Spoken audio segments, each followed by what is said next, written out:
आज कक्षा षष्ठ के भैया बहन के लिए पाठ 1 इतिहास का प्रारंभ कर रहे हैं। अब तक कक्षा षष्ठ से पहले इतिहास में जो आपको पढ़ाया गया है, जैसे कहीं रामायण की कथा, महाभारत की कथा और कुछ ऐसी पुरानी घटनाओं को, चाहे वो महापुरुष की हो, उससे संबंधित घटनाएं आपको पढ़ाई गई हैं। लेकिन यहां वह इतिहास का एक हिस्सा था, थोड़ा सा। कक्षा षष्ठ से इतिहास एक की प्रारंभ होता है। सबसे पहले हम बात करते हैं कि इतिहास क्यों आवश्यक है, इतिहास की क्या आवश्यकता है पढ़ने की। वह जो बीत गया है, लोग उसके पीछे लोग मर चुके हैं, घटनाएं घट चुकी हैं, लेकिन उसको वर्तमान में उसकी क्या आवश्यकता है पढ़ने की। हमें उस इतिहास को इसे पढ़ने की बहुत आवश्यकता पड़ती है, क्योंकि इतिहास ही एक ऐसा माध्यम है, हम अपने अतीत के संबंध में जानकारी प्राप्त करते हैं। अतीत की घटनाओं से हम सीखते हैं, अपनी गलतियों को सुधार करते हैं और हमारे महापुरुषों, हमारी संस्कृति, हमारे रहन सहन, हमारा विकास, यह सब की जानकारी के आधार पर हम आगे बढ़ते हैं और उसमें सुधारात्मक रूप से आगे बढ़ते चले जाते हैं। इसलिए इतिहास का पढ़ना आवश्यक होता है। अब आते हैं, हम लोग प्रारंभ करते हैं। जो पहला पाठ है हमारा इतिहास का, वह है इतिहास में आखिर क्या है खास। अभी मैंने एक बात बताई, क्यों इतिहास में क्या खास है। अभी जो मैंने आपको संक्षेप में, वही एक खास बात है। क्यों पढ़ा जाए इतिहास। देखिए, पाठ में ही पहला चैप्टर है, इतिहास क्यों पढ़ा जाए। पढ़ने का आपको कारण मैंने बताया कि हम धीरे धीरे, हम पृथ्वी के विकास जब हुआ, हमारा विकास के बाद पृथ्वी की संरचना के बाद उसका आज का स्वरूप, इसके बाद धीरे धीरे उसमें जीव की उत्पत्ति के बाद चर अचर, ऐसे नवचर, इन जानवरों की, इन जीवों की उत्पत्ति, और उस उत्पत्ति के बाद से हम धीरे धीरे प्रगति की तरफ बढ़ते चले जा रहे हैं। और इसके बाद उसी में से कुछ ऐसे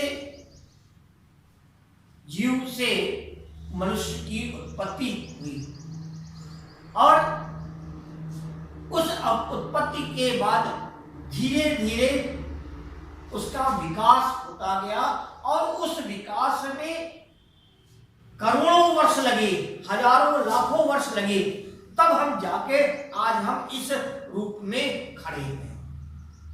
यह विकास की प्रक्रिया क्या है। पहले यही जानते मनुष्य थे जो चारों पैर और हाथ, चारों का प्रयोग करके चलते थे। धीरे धीरे यह खड़े हुए 2 पैरों पर और आगे बढ़ते गए और विकास की तरफ बढ़ते चले गए। पहले गुफाओं में, जंगलों में, फिर घर बना के। ये सब कैसे हुआ, इसकी जानकारी हम लोग इतिहास में लेते हैं, क्योंकि प्रगति के साथ हम पीछे की चीजें भूलते चले जाते हैं। हमने कैसे मैंने आज प्राप्त किया, प्रगति के आगे हम पुरानी घटनाओं को भूल जाते हैं, उसको ना भूलें, हम उससे कुछ शिक्षा लें। आज प्रगति के नाम पर हम क्या कर रहे हैं, वातावरण प्रकृति को हम नुकसान पहुंचाते चले जा रहे हैं, अपनी प्रगति के आगे हम उसे नुकसान पहुंचाते चले जा रहे हैं। प्रकृति से आवश्यकता से अधिक दोहन प्रारंभ किया जा रहा है, और दोहन का परिणाम है कि हम आज इस परिस्थिति में पहुंच गए, वातावरण दूषित, पेड़ कट गए, वातावरण दूषित हो गया, वायुमंडल का तापमान बढ़ गया, पेड़ों की संख्या कम हो गई, बारिश की अनियमितताएं हो गई, जाड़ा गर्मी बरसात दोनों अनियमित हो गए, जो कि प्रकृति को बुरा प्रभाव पड़ा रहे हैं। इसी विकास की प्रक्रिया के तहत हम विकास में इतना आगे बढ़ गए, तो मैं यह नहीं समझ पा रहे हैं कि हमें क्या अच्छा है और क्या खराब है उस विकास को के सामने। और उसी का नतीजा आज हम जिस लॉकडाउन का पालन कर, लॉकडाउन को हम झेल रहे हैं, जिस कोरोना वायरस को हम लोग आज झेल रहे हैं, ये प्रगति का ही एक नमूना है। हमने उस प्रगति में यह नहीं देखा कि हम अच्छा कर रहे हैं कि खराब कर रहे हैं, और इन्हीं ऐसे ही बहुत सी खोज इस तरह से ऐसे हुए हैं। इस प्रगति के नाम पर बहुत सी हमने संसार में बहुत सी घटनाएं ऐसी भी घटी जो कि मनुष्य के लिए नुकसानदेह भी साबित हुई समय समय पर। तो इन सब की जानकारी के लिए हम कैसे बढ़ते जा रहे हैं, इसको याद करने के लिए हम इतिहास को पढ़ते हैं। इतिहास को पढ़ने के साथ साथ हम जानकारी विकास के, हमने बताया हजारों लाखों वर्षों लग जाते हैं, यह कैसे प्राप्त हुआ इसकी हम जानकारी इतिहास में प्राप्त करते। अब आता है इतिहास का क्या महत्व है। महत्व में बता दिया, कौन कब और कैसे, 3 शब्द है, कौन कब और कैसे। यानी कौन मतलब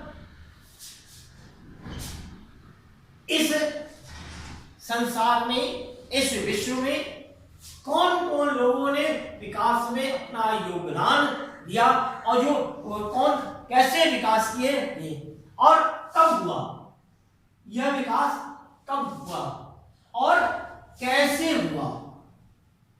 यह तीनों महत्वपूर्ण प्रश्न है। कौन किसने किया, कब हुआ और कैसे हुआ, इसकी पूरी सम्यक जानकारी हम लोग, इसका उत्तर ही हम इसमें खोजते हैं। यही मेरा इतिहास है, कौन कब और कैसे, इसका उत्तर खोजना यही इतिहास है। और ये हम उसके साधन बहुत से हैं, आगे पढ़ेंगे। अर्थात भूतकाल में घटित घटनाओं की जानकारी प्राप्त करना, यानी कि भूतकाल में जो घट चुकी है घटना, उसकी जानकारी प्राप्त करना इतिहास कहलाता है। यानी अपने भविष्य को, अब देखिए इतिहास का महत्व मैंने बताया था, हम अपने आगे वाले भविष्य को कैसे उज्जवल बनाए, इसके लिए भी इतिहास पढ़ना आवश्यक। इसमें क्या है, अपने भविष्य को उज्जवल एवं उचित रूप से कार्यशील बनाने के लिए प्रत्येक देश को अपने अतीत के ऐतिहासिक, भौगोलिक, सामाजिक, राजनीतिक स्थितियों का ज्ञान बहुत जरूरी है, क्योंकि इससे देश की जनता एवं समाज सरकार का समग्र मार्गदर्शन करता है। इतिहास हमारे पूर्वजों व उनके अनुभवों का विवरण भी प्राप्त करता है। हमारे पूर्वज, बहुत से ऋषि मुनि, हमारे देश में बहुत से ऋषि मुनि, वैज्ञानिक, ज्योतिषाचार्य, यह सब कैसे हमारे विकास में, समाज को विकास में क्या उनका योगदान था, उनकी कथाओं को पढ़ना, उनसे उनके चरित्र के विषय में जानना, उनके व्यक्तित्व के विषय में जानना, उन्होंने किस प्रकार से आगे चला, यह सब हम इसमें पढ़ते हैं। वो यह एक है, यानी इससे क्या होता है कि हमें इतिहास के माध्यम से हमें आगे चलने के लिए एक समग्र रूप से जानकारी प्राप्त होती है कि हम इस माध्यम से चलेंगे तो मुझे यह ऐसा फल प्राप्त होगा। इसलिए हम इतिहास को पढ़ते हैं। इतिहास में क्या क्या जानते हैं, जानना पड़ता है। कुछ पहले इतिहास में क्या होता है, कुछ जानने की इच्छा, यानी कि क्या हुआ, कैसे हुआ, सब जानने की इच्छा। कोई घटना कब घटित हुई, क्यों घटित हुई, इसकी जानने की इच्छा।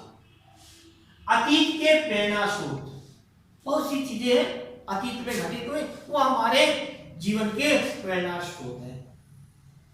महापुरुषों का जीवन दर्शन, महापुरुषों के किए गए कार्य, यह सब हमारे लिए भगवान राम, भगवान कृष्ण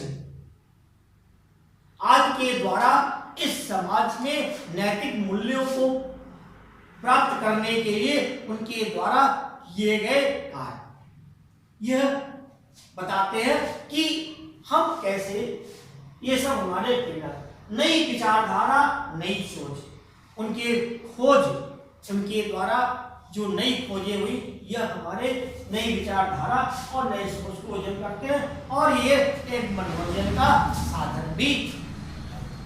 तो यह मुख्य रूप से अब आता है इतिहास के स्रोत। अतीत की जानकारी प्राप्त करने के लिए कई रुचिकर साधन उपलब्ध है। ऐसे साधन हस्तलेखन, यानी हाथ द्वारा लिखी गई, यानी चट्टानों पर, शिलालेखों पर, शिलापट्टों पर, अन्य स्थानों पर जो लिखा जाता है हाथ से लिखा जाता है, हस्तलेखन। प्राचीन पुस्तकें, शिलालेख, प्राचीन पुस्तकें, शिलालेख, यानी दीवारों और पहाड़ियों पर लिखी गई बातें। चित्र, उनके द्वारा बनाए गए चित्र, उनके द्वारा आभूषण, मूर्ति, हवन, बर्तन आदि जो वो प्रयोग करते थे, इससे हम, यह सब क्या है, हमारे इतिहास के। अब आता है एक शब्द, इसको हमने अभी बार बार पूछा, स्रोत। यह स्रोत है क्या? स्रोत का शाब्दिक अर्थ किसी वस्तु या तत्व का उद्गम या उत्पत्ति स्थान, इसे स्रोत कहते हैं। किसी वस्तु का उद्गम और उत्पत्ति के स्थान को स्रोत, यानी कि इतिहास का में, अब इतिहास के संदर्भ में बात करें, जहां से इतिहास का कोई भी जानकारी उद्गम स्थान है, वह उसका स्रोत कहलाता है। अब जैसे खुदाई में मिले भवन के अवशेष, यह भी एक स्रोत है।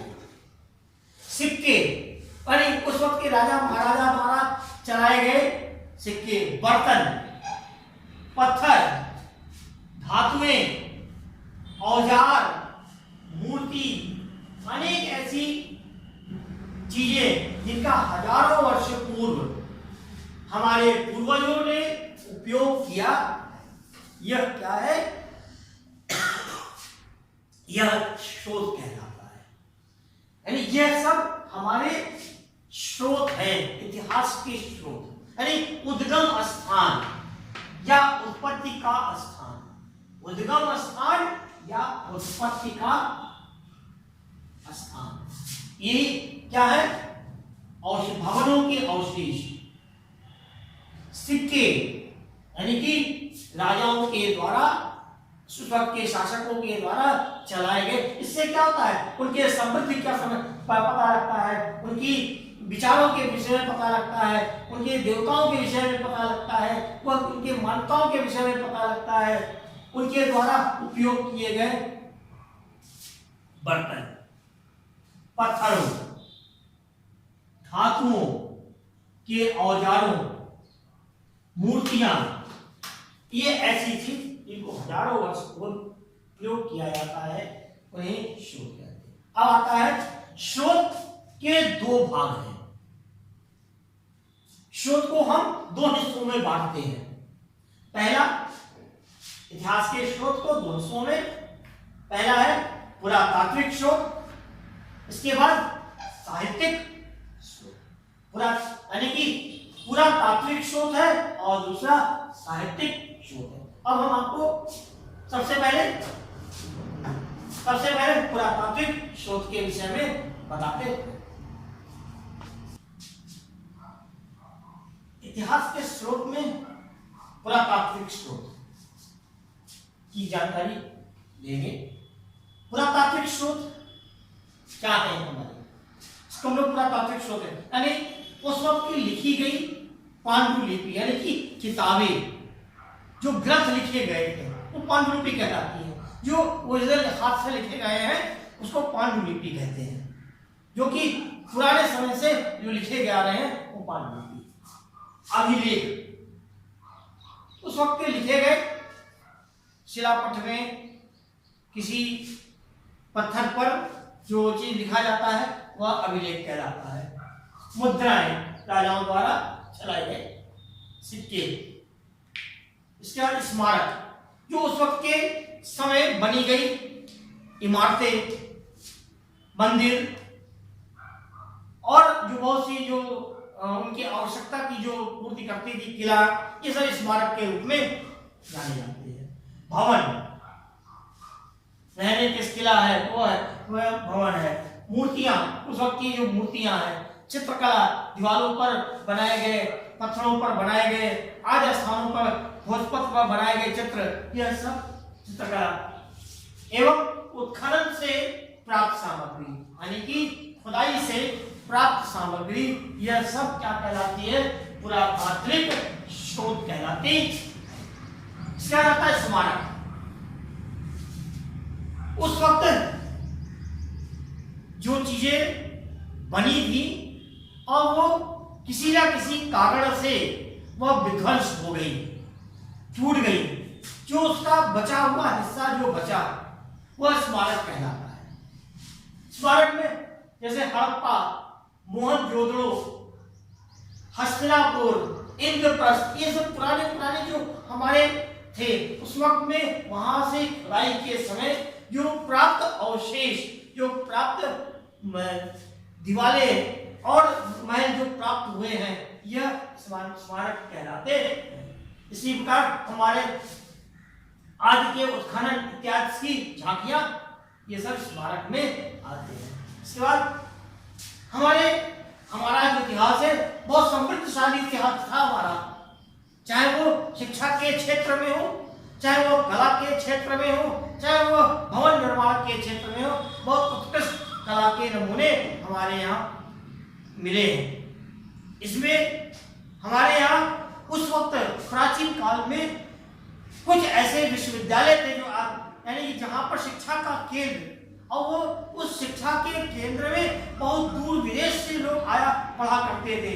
जैसे आपके नालंदा विश्वविद्यालय, तक्षशिला, विक्रमशिला, यह सब जो विश्वविद्यालय थे, यहाँ पर बहुत सी पांडुलिपियां रखी हुई थी, बहुत से ग्रंथ रखे हुए थे।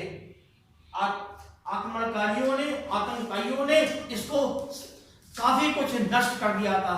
जो उसके अवशेष मिले हैं, जो हमें अवशेष प्राप्त हुए हैं, उसका अध्ययन करना, भग्नावशेष, सांची का स्तूप, अशोक का स्तंभ, लाटे, महाबलीपुरम के रथ मंदिर इत्यादि स्मारक भारत के गौरवशाली इतिहास को बताते हैं। ये हमारे गौरवशाली इतिहास के साक्षी हैं। मंदिरों के सब बहुत से सब हमारे भारत के इतिहास के विषय में, गौरवशाली इतिहास के विषय में जानकारी देते हैं। अब यहां तक आता है साहित्यिक शोध। अगले भाग में मैं आपको साहित्यिक शोध के विषय में बताएंगे। इसमें से जो हमने बताए हैं कुछ अभ्यास कार्य हैं। अभ्यास कार्य से पूर्व थोड़ा सा हम आपको रिपीट करते हैं कि भारत का इतिहास या इतिहास क्या है। हमने पढ़ा आज के डेट में इतिहास क्या है, इतिहास के जानने क्यों पढ़ा जाता है, किस लिए इतिहास हम पढ़ते हैं, समझे।